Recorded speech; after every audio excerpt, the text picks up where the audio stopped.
내일까지 강원도민 70%가량이 코로나19 백신 2차 접종을 마칠 것으로 보입니다. 그러나 미접종자의 접종 예약률이 여전히 낮아 방역당국의 고민이 깊습니다. 최근 외국 기업이 동해안권 경제자유구역 망상지구에 투자하겠다며 일부 이행금을 보내와 실제 개발 여부에 관심이 높아지고 있습니다. 하지만 개발 사업자에 대한 불신의 목소리도 여전히 많습니다. 올해 강릉국제영화제가 다음 달 22일부터 열려 강릉 지역 도심 곳곳에서 다양한 행사들이 풍성하게 열립니다. 내일은 장애인 인권영화제가 온라인 상영으로 진행됩니다. 흙탕물 관리 지역에서 국공유지를 무단으로 경작해 수질오염이 발생하고 있습니다. 관계기관은 방관하고 있어 수질오염을 부추긴다는 비판이 쏟아지고 있습니다. 안녕하십니까. 뉴스데스크 강원입니다. 강원도가 다음 달 하순이면 도민 70%가 코로나19 백신 2차 접종을 마칠 걸로 내다봤습니다. 이른바 위드 코로나로 가기 위해서는 높은 백신 접종률이 필수지만 미접종자의 접종 예약률은 여전히 10%를 밑돌고 있는데요. 확진자 가운데 미접종자의 비율이 높고 특히 중증 확진자 가운데 미접종자가 많아 빠른 접종이 절실합니다. 이병선 기자입니다. 강원도에서 코로나19 백신 접종을 마친 사람이 어느덧 절반을 넘어섰습니다. 접종 완료자는 전체 도민의 53.7%인 82만 1,920명, 1차 접종자는 119만 명을 넘기면서 80%에 육박하고 있습니다. 미접종자 접종이 본격화되는 10월 둘째 주부터 다시 속도를 낼 것으로 예상하고 있습니다. 10월 20일경 70% 돌파가 예상되고 있습니다. 백신 접종이 계속 진행되면 백신을 맞은 사람과 안 맞은 사람이 겪는 위험의 격차는 커질 수밖에 없습니다. 4차 대유행이 시작된 7월부터 지금까지 강원도에서 나온 성인 확진자 가운데 미접종자는 65%인 1,600명, 접종 완료자는 260명으로 10% 정도고 1차 접종만 마쳤거나 2차 접종 후 14일이 지나지 않은 불완전 접종은 23%를 차지했습니다.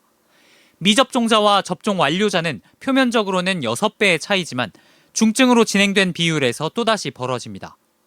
이미 접종률 70% 이상을 달성한 싱가포르 등의 사례를 보더라도 위드 코로나 전환에 따라 확진자 수는 오히려 늘어나기 때문에 미접종자는 더 위험할 수밖에 없습니다. 하지만 20만 명에 달하는 강원도 미접종자의 접종 예약률은 여전히 10%를 밑도는 상황. 방역당국은 접종센터를 통한 예약은 끝났지만 앞으로도 각 병원의 잔여 백신 예약이 가능한 만큼 접종에 동참해달라고 호소했습니다.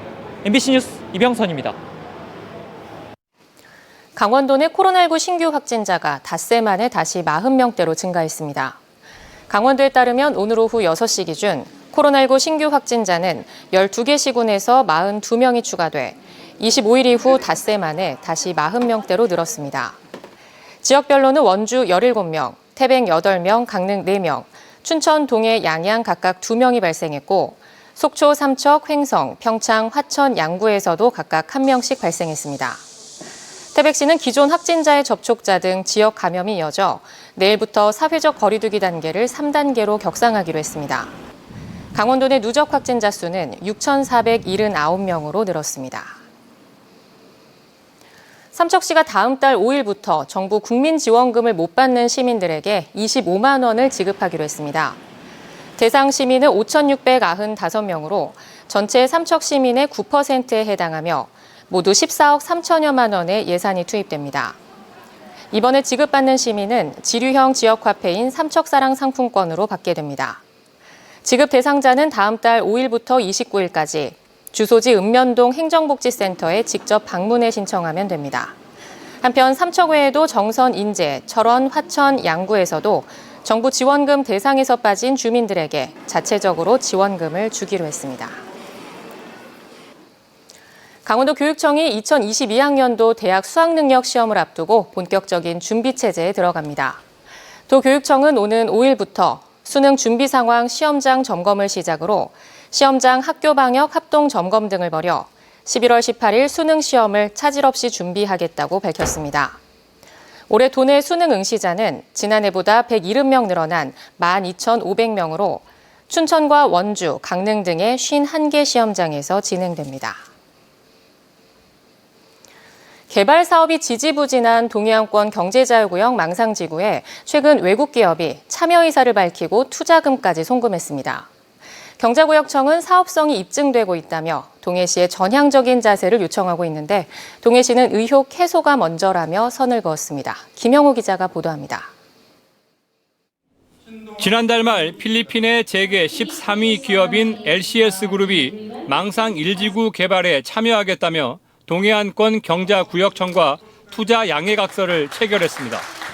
LCS그룹은 2024년까지 1억 달러, 1,100억여 원을 투자해 주거와 상업, 리조트 등 복합 개발 사업을 진행할 계획입니다.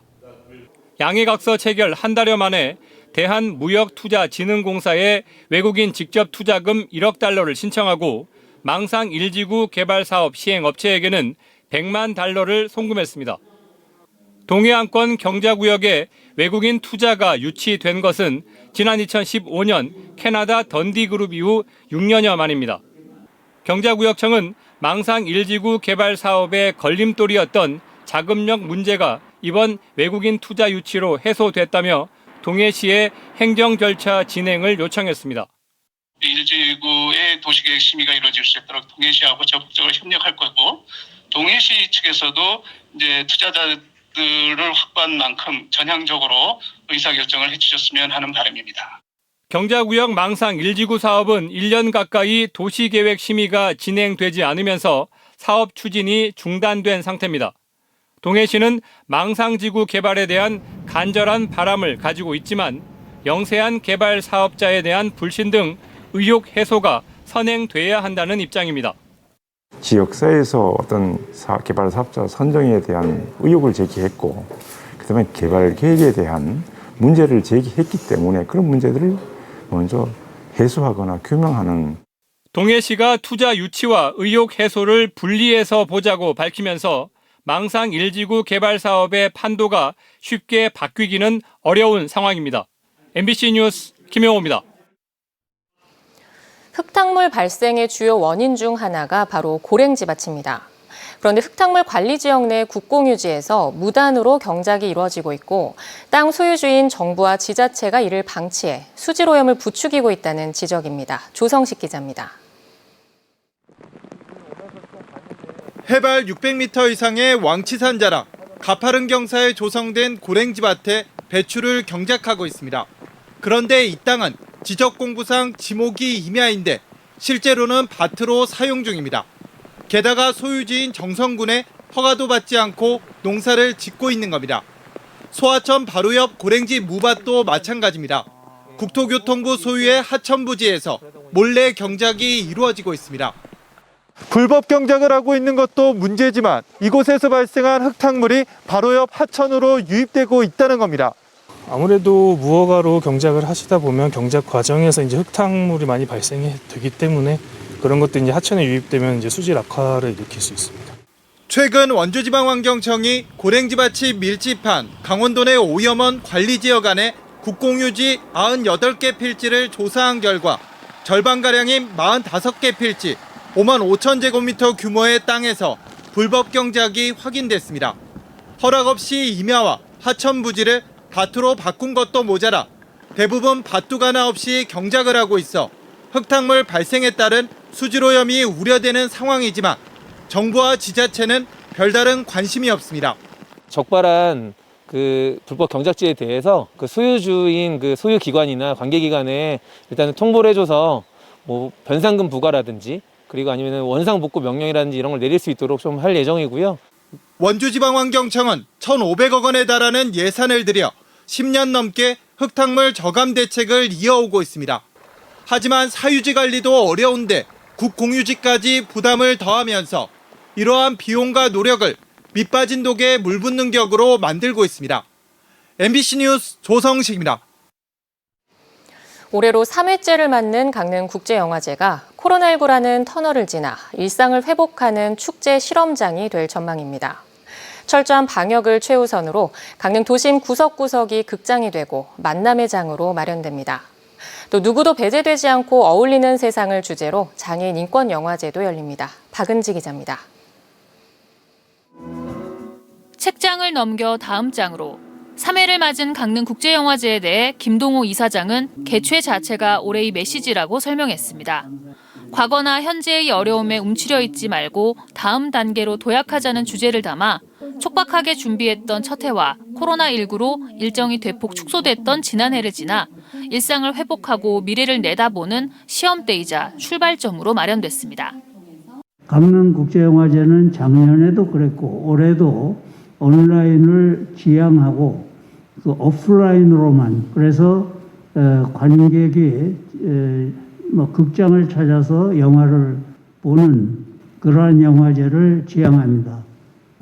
올해 영화제는 철저한 방역과 안전을 1번으로 다음 달 22일부터 31일까지 열흘간 모두 116편의 국내외 작품들이 관객을 만납니다.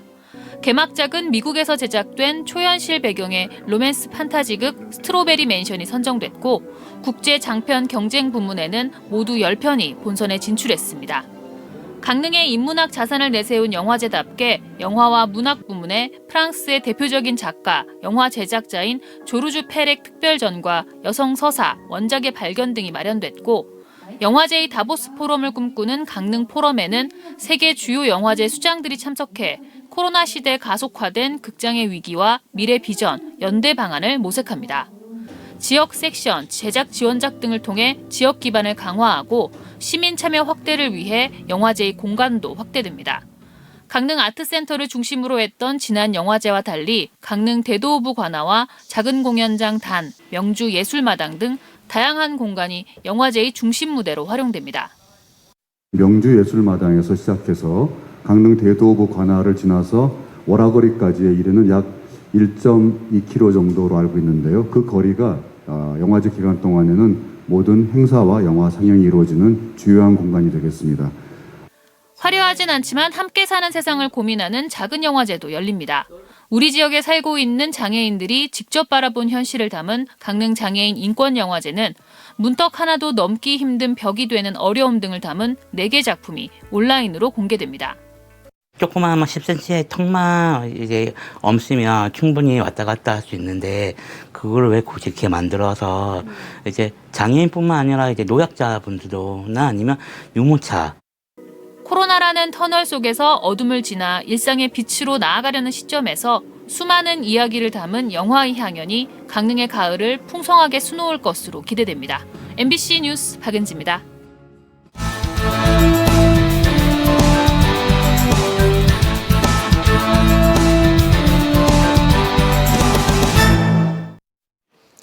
강원 경제계에 활력을 불어넣을 2021 강원 경제인 페스티벌이 오늘 정선 하이원 그랜드 호텔에서 열렸습니다. 올해로 15주년을 맞은 강원 경제인 페스티벌은 강원 경제의 발전 가능성과 희망, 문제점 도출과 대책 마련 등을 제시했고 코로나 시대에 필요한 경제인의 소양과 대처 방안 등도 내놨습니다. 또 지역경제 활성화를 위한 특강과 공연도 함께 열렸고 홍남기 경제부총리 겸 기획재정부 장관의 영상 강연도 마련됐습니다. 강릉 안인화력발전소 건설 현장에서 부실 공사가 이루어지고 있다는 주장이 제기됐습니다. 플랜트 건설노조 강원지부는 안인화력 건설 노동자들이 근로계약서를 작성한 업체가 아닌 다른 업체로부터 임금을 받는 형태로 불법 하도급이 이루어지면서 무자격자가 용접을 하는 일까지 벌어지고 있다고 주장했습니다. 플랜트 노조는 자격증이 없는 근로자들이 상당수 철골 구조물의 용접 작업을 진행하면서 부실 공사가 우려된다며 시공사와 하청업체 등 관계자들을 국토교통부와 경찰에 고발했다고 밝혔습니다. 이에 대해 사업 시행사인 삼성물산 측은 적법한 계약 관계와 품질 및 안전 관리를 통해 공사를 진행하고 있다는 입장입니다. 속초시가 최근 묻지마식 흉기 피습 사건이 벌어졌던 영랑호 산책로에 방범용 CCTV를 설치하기로 했습니다. 이에 따라 현장 조사를 통해 방범용 CCTV가 필요한 지역 6곳을 선정해 CCTV를 설치할 예정입니다. 또 야간에 보행자들이 이용하기에 어둡다고 판단되는 지역에는 공원 등을 교체해 보행 환경을 개선하기로 했습니다. 아울러 지난해부터 추진하고 있는 노후 공원 등 교체 공사도 내년까지 모두 마무리할 방침입니다. 조선시대 여성 문인으로 이름을 날린 교산 허균의 누이 난설원 허초이를 기리는 난설원 문화제가 오늘 강릉 초당동 허균 허난설원 기념공원에서 열렸습니다.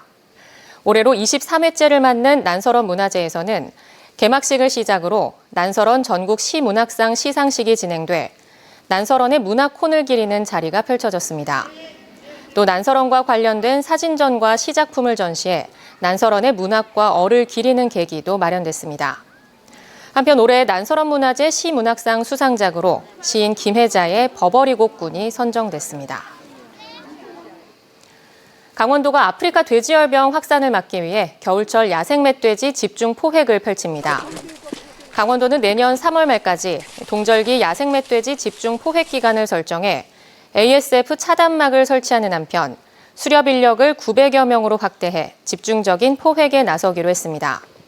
또 야생 멧돼지 한 마리당 포획 보상금을 기존의 27만 원에서 37만 원으로 상향했고 열화상 카메라, 야간 투시경 등의 포획 장비도 지원합니다.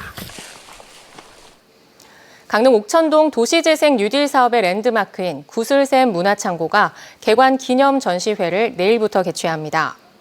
이번 전시회는 겹 도시를 구성하는 풍경들을 주제로 TBCF로 이름을 날린 작가 김정기를 비롯해 최호철, 브루노 등 유명 작가들이 도시의 내면과 외면 풍경을 그려낸 작품들을 선보입니다. 구슬샘 문화창고는 예전 쌀과 소금을 저장하던 창고를 현대적으로 재해석해 탄생한 복합 문화 공간입니다. 속초시가 행정안전부 등이 주관하는 2021-22 5개 광고 지자체 공모 사업의 공모 대상자로 최종 선정됐습니다. 이에 따라 사업비 1억 2천만 원을 확보해 지역민과 관광객의 유동인구가 많은 중앙시장 대형 주차장 입구에 상업용 전자 게시대를 설치하고 불법 현수막 개첩 난립을 방지하기 위한 현수막 지정 게시대를 설치할 계획입니다. 5개 광고 지자체 공모 사업은 5개 광고를 늘려 지역 경제를 활성화하고 불법 광고물을 정비해 도시 미관을 개선하는 사업입니다. 동해시 분토마을에 기업형 새농촌 도약마을 사업으로 추진된 음식 체험관이 다음 달 준공됩니다. 동해시는 농촌마을 소득 증대를 위해 북삼동 분토마을에 198제곱미터 규모의 음식 체험관을 조성하고 콩류와 기름류, 고춧가루 등을 맛보고 구입할 수 있는 시설로 운영할 계획입니다. 분토마을은 올해도 종균 활용과 장류 품질 향상 기술 시범 사업지로 선정돼 가공 설비를 갖추고 마을 소득 사업을 추진할 수 있는 기반을 마련했습니다. 지난해부터 버스 완전 공영제를 시행하고 있는 정선군이 이용객 불편을 해소하기 위해 교통 편의시설을 새로 개선하기로 했습니다. 정선군은 올해 말까지 10억 원의 사업비를 들여 일부 버스 승강장에 냉난방기와 온열의자, LED 광고판 등을 갖춘 스마트 편의시설을 확충하고 전기버스 석 대를 추가로 운행할 계획입니다. 또 앞으로 이용객의 만족도에 따라 고안과 사북 등 다른 읍면지역 거점 승강장에도 스마트 버스 승강장을 확대해 나갈 계획입니다. 고성군이 그동안 군청을 방문해야만 했던 개발행위 허가 민원을 앞으로는 인터넷으로도 진행합니다. 고성군은 내일부터 개발행위 허가 업무를 인터넷에서도 할 수 있도록 통합 인허가 지원 시스템을 구축하고 인터넷으로 민원 신청을 비롯해 진행 과정과 처리 결과를 수시로 조회할 수 있도록 했습니다. 강원 뉴스 마칩니다. 고맙습니다.